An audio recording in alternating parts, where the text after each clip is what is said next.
Egernfolket levede i den periode, der kaldes ærtebølletiden. Det er de sidste 1500 år, før man gradvist skifter fra jagt til landbrug. Mennesker har levet som jæger og samlere i mere end halvdelen af den tid, hvor der har boet mennesker i det, vi forstår som Danmark i dag. Mest bosætter man sig langs Danmarks kyster eller langs vandløb inde i landet.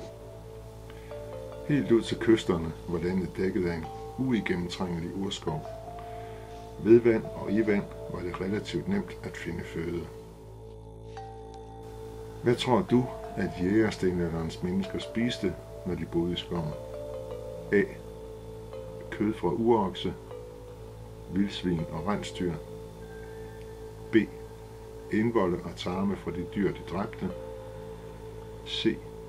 De jagede og spiste egern.